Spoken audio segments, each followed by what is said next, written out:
en partenariat avec Lidl. Sud Radio, les vraies voix qui font bouger la France. Christine Biet, Yves de Risbourg, les voix de l'emploi. 19h passé de 7 minutes sur Sud Radio. Bonsoir à tous. Bonsoir bonsoir Christine Biet. Bonsoir Yves Nix. Voilà, absolument. C'est parti pour les voix de l'emploi et avec bien entendu nos auditeurs au téléphone au 0826 300 300 que l'on retrouvera dans quelques instants à travers, on vous le rappellera.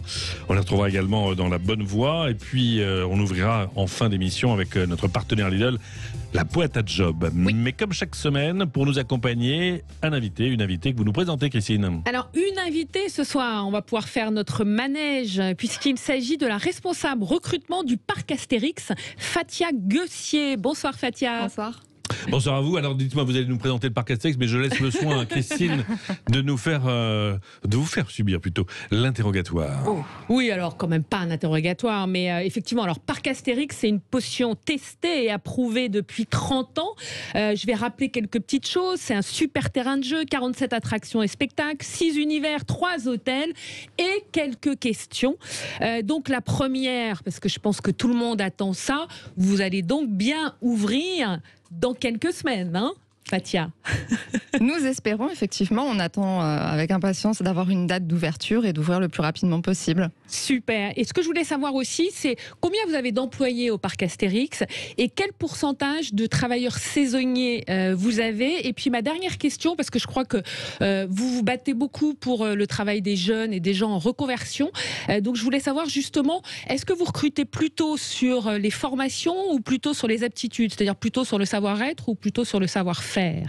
D'accord. Alors, sur la première question, au parc Astérix, on est 300 permanents. Oui. Et on recrute chaque année 1000 saisonniers. D'accord. Et plutôt sur la période de l'été ?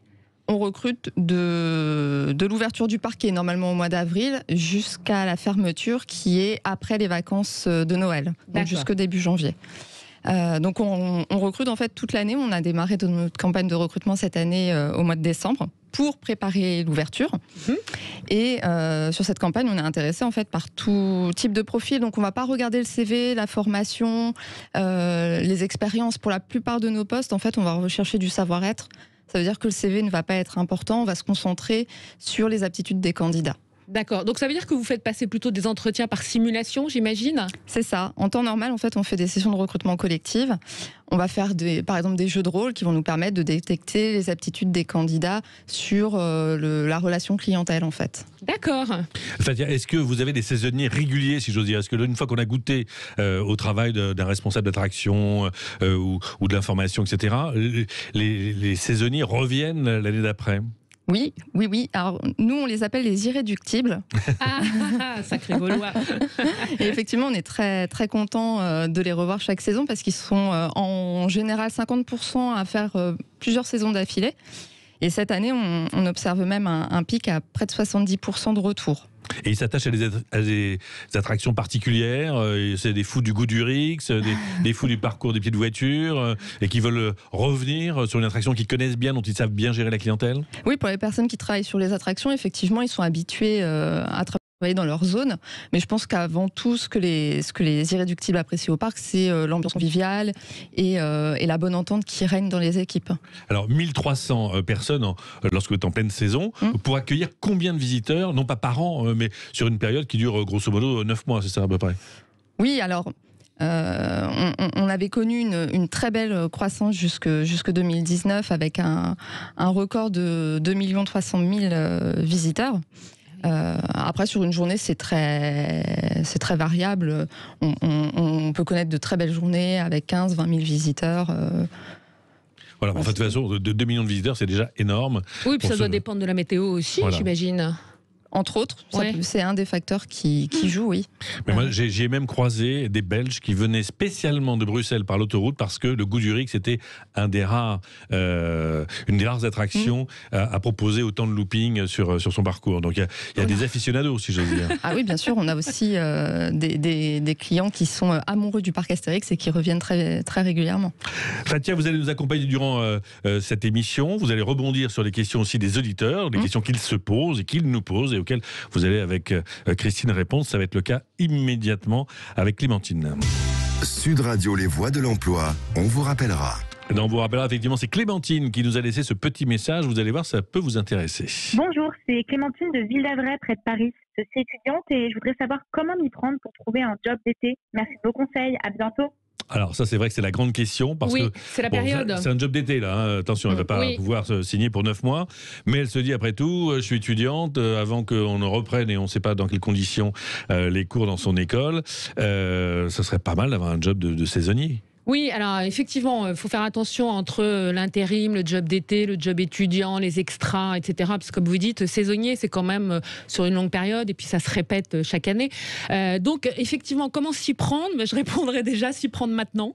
Parce que même si beaucoup d'ouvertures sont prévues dans un mois, dans tout ce qui est hôtellerie, restauration, tourisme, loisirs, il faut clairement anticiper. Parce que moi, j'ai vraiment une image, je me dis, ça va être comme les soldes, hein, l'ouverture. C'est-à-dire qu'on va dire, ça y est, la porte s'ouvre et là, il va y avoir une précipitation. Donc moi, le premier conseil que je donnerais à Clémentine, c'est d'affûter ses outils. Parce qu'en fait, pour trouver un job d'été, c'est un peu comme pour trouver un job normal. Il faut faire son CV, il faut faire une lettre de motivation. Donc même si chez vous, le CV est moins regardé, c'est quand même une possibilité pour rentrer, en tout cas déjà en mettant un titre, en donnant surtout cette disponibilité. Et en mettant en avant, moi j'allais dire un peu dans le savoir-être, si on parle une ou deux langues, si on a travaillé dans une association, si on a été bénévole, enfin voilà, tout ça rentre en compte.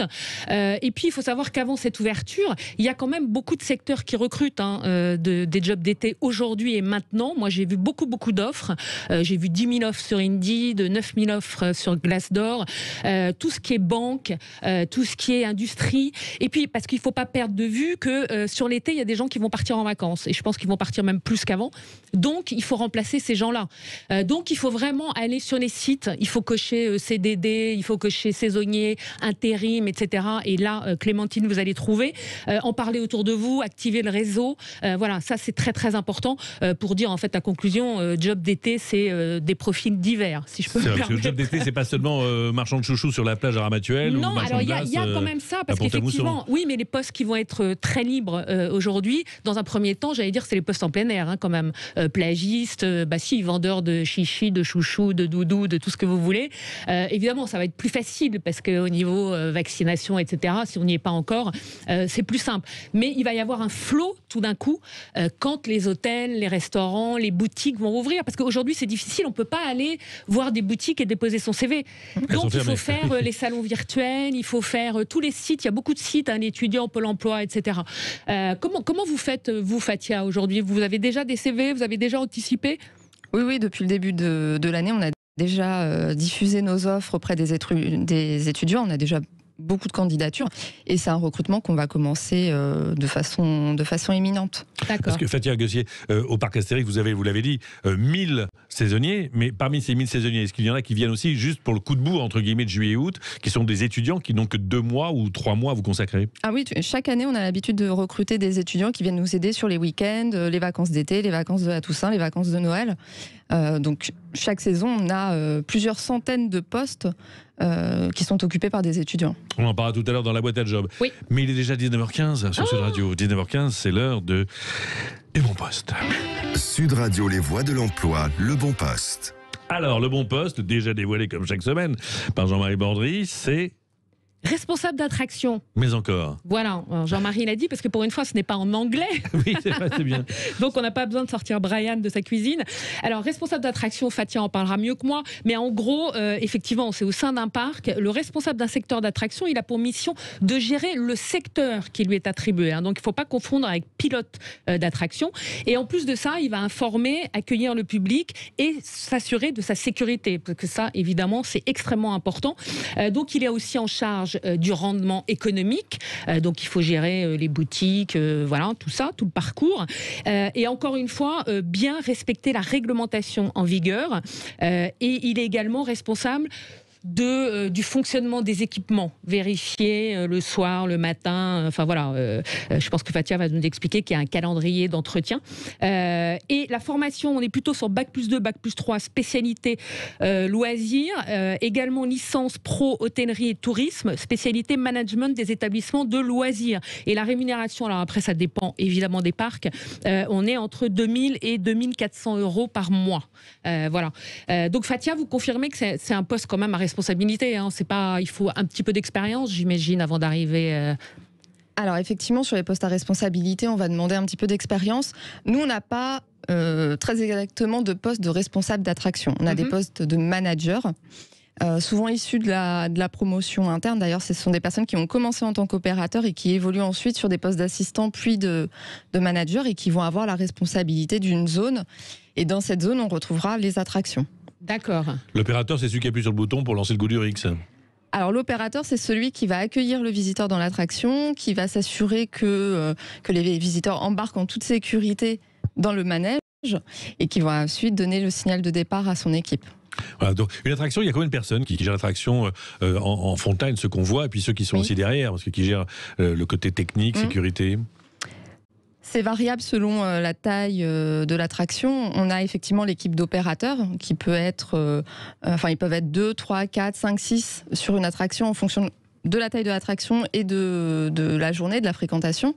Et ensuite, on a une équipe dédiée de maintenance qui assure la bonne maintenance des attractions. Voilà, donc si vous voulez être responsable d'attraction, why not? Mais sachez que là, c'est pas un boulot de saisonnier. Là, on rentre vraiment dans la société et on y est pour longtemps parce que puis c'est un du management. C'est un poste sérieux pour amuser les autres. C'est ça, voilà, c'est comme ça. Et on ne doit pas se rendre compte du sérieux de l'histoire. Non, parce qu'il y a la sécurité. Mais la sécurité, bien entendu, doit être présente à tout moment. Et ben voilà, un poste sympathique. Et à cette heure-ci, à 19h18, sur Sud Radio, on retrouve La Bonne Voix. Sud Radio, les voix de l'emploi, la bonne voix. La bonne voix, Fatia Gossé, c'est le moment que les auditeurs choisissent pour poser des questions à ceux qui sont dans le studio et à Christine, parce qu'ils ont un job et puis ils disent est-ce que je pourrais pas prendre un aiguillage et changer de voie et aller ailleurs ou autre. Et là, c'est aujourd'hui Léo qui se pose la question. Écoutez-le. Bonjour, c'est Léo de Rennes. Je suis photographe en entreprise depuis 5 ans et j'avais l'idée de devenir filmeur saisonnier, l'été à la plage et l'hiver à la montagne. Qu'en pensez-vous? Merci pour votre réponse. Léo, filmeur. Vous savez, filmeur, c'est le mot qu'on emploie pour les photographes qui, sur la plage, vous font en photo, vous donnent le ticket, venez voir les photos ce soir, etc. Merci.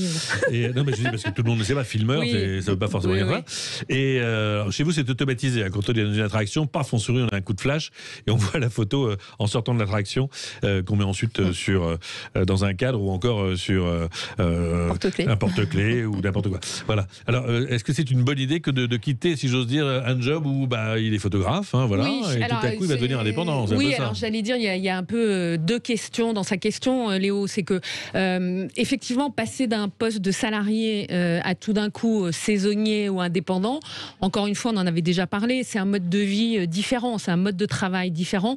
Donc clairement, il y a des avantages et des inconvénients. Tout le monde ne peut pas le faire, tout le monde n'a pas les épaules.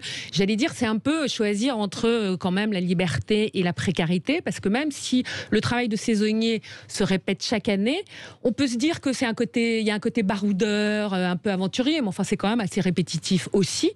Moi, je vois juste un inconvénient, entre guillemets, c'est plus lié à la vie privée peut-être. C'est un peu comme les navigants, c'est-à-dire que voilà, pour organiser une vie de famille, c'est peut-être pas forcément évident de se balader entre la plage et la montagne.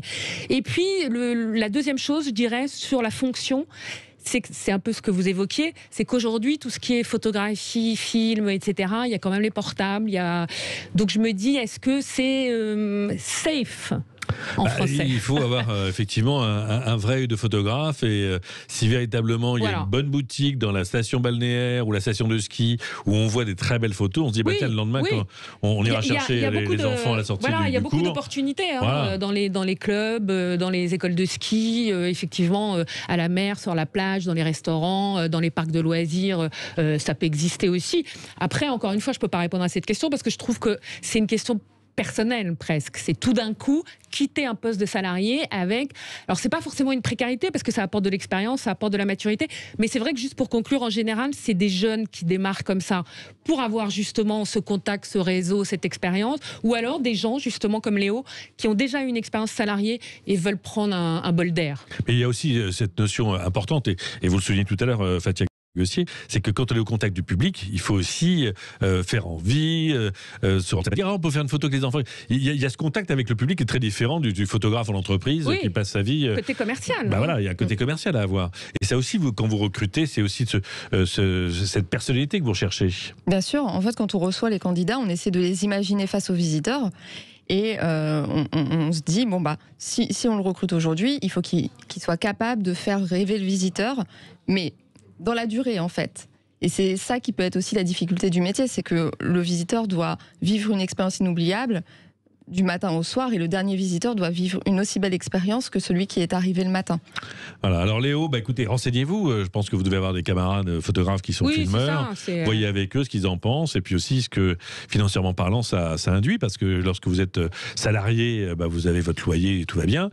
Quand vous êtes filmeur, tout à coup, il faut prendre une location pendant 2 ou 3 mois, voilà. Il faut s'organiser, c'est pas simple, c'est une autre vie. Maintenant, si c'est un choix de vie, la bonne voie que vous avez choisie, pourquoi pas. Sud Radio, les voix de l'emploi, la boîte à job. Et oui, à 19h, bientôt passé de 23 minutes sur Sud Radio. C'est le moment d'ouvrir cette fameuse boîte à job avec notre partenaire Lidl, dont d'ailleurs une des premières annonces est consacrée. Oui, alors on va faire un peu la boîte à job solaire, justement, par rapport au job d'été, etc., parce qu'on est en plein dedans. Alors déjà, Lidl aujourd'hui, il y a 1934 postes à pourvoir et il y a beaucoup de postes de saisonniers, donc allez-y. Là, sont 2 à 3 postes à pourvoir dans le Loir-et-Cher, notamment à Romorantin, de responsables de supermarchés. Donc exploitation de l'un des magasins, mettre en œuvre le concept commercial de l'enseigne, manager, accompagner, former, développer les compétences de l'équipe, avec encore une fois l'objectif évident, la satisfaction du client. Donc diplôme ou expérience requise, bac+3, 4, avec ou sans une première expérience professionnelle dans le domaine du commerce, du management ou de la distribution. Et la rémunération, on est à 3 700 € brut annuels à l'embauche et une prime d'ancienneté au bout de 3 ans. Et comme d'habitude, formation théorique et pratique de 4 à 6 mois pour maîtriser le concept. Donc là, il y a 2 à 3 postes. Et puis vraiment, allez sur le site parce qu'il y a beaucoup de possibilités justement en job d'été et en saisonnier. Voilà, donc le site de Lidl avec l'onglet emploi, voilà. Où vous allez pouvoir trouver, donc c'est 1901 annonces. Oui, 1934. 1934, pardon. Bon, c'était énorme. Ensuite. Alors, je continue justement sur les jobs d'été. J'en parlais tout à l'heure dans les univers. La banque recrute beaucoup, notamment BNP Paribas, sur toute la période juillet-août et dans toute la France. Alors Reims, Nanterre, Montpellier, Toulouse, même Bastia.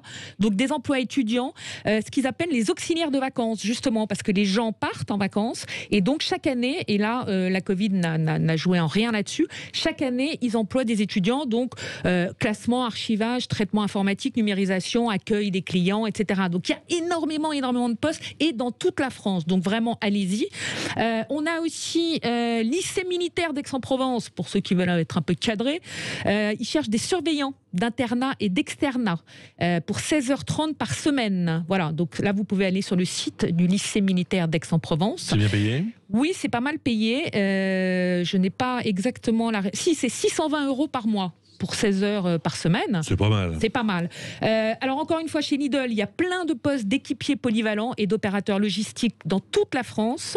Et on a également, ça c'est très important, l'entreprise Grani et Charny, qui est un service de lien social entre les étudiants et les personnes âgées. Donc c'est assez sympa. Ils proposent des missions partout en France. On est à plus de 15 € de l'heure. Et là, on est sur Bordeaux, Lyon, Rennes, Nantes, Saint-Nazaire, Valenciennes, Brest, Saint-Brieuc, Lille, j'en passe et des meilleurs. Donc allez-y, allez-y.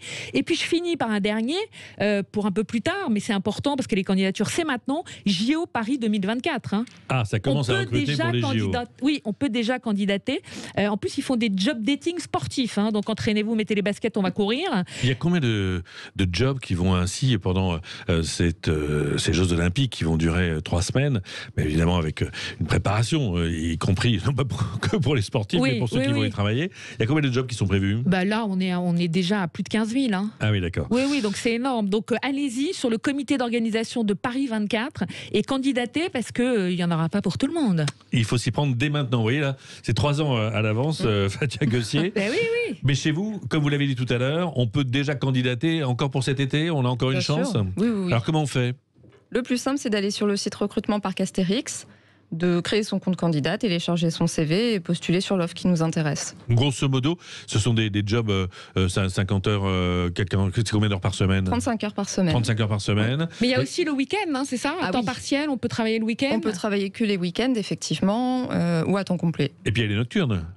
Et il y a les nocturnes. Donc, grosso modo, on peut gagner combien lorsqu'on est juste saisonnier, qu'on vient travailler pour 2 mois? Qu'est-ce que ça peut rapporter? Pour un poste d'opérateur, on est sur un salaire à 1 567 €. Et après, tout dépendra aussi des heures qui pourront être effectuées.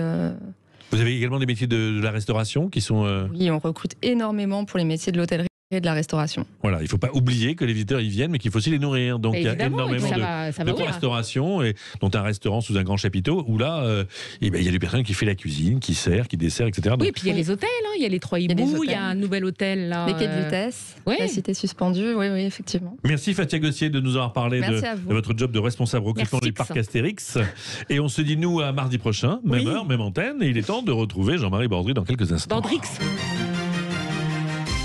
Sud Radio, les vraies voix qui font bouger la France. Christine Biet, Yves de Risbourg, les voix de l'emploi. Avec la participation de Lidl. Et n'oubliez pas de servir de sanglier dans le banquet du parc Astérix d'ailleurs. J'en ai un sur le feu, il faut que j'y aille. Exactement, allez-y. Mais vous êtes tombé dedans quand vous étiez petit. 0826 300 300, je le rappelle, c'est le numéro auquel Christine, Yves de Risbourg aussi, on vous laisse vos messages, justement, toutes les questions que vous vous posez, chers amis qui nous écoutez sur Sud Radio.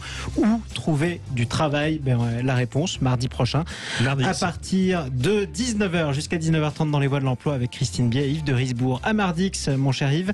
La suite des vraies voix qui font bouger la France. Tout de suite, parlons vrai avec les entrepreneurs. Vous retrouvez Stéphane Soumier sur Sud Radio et sur Bismart.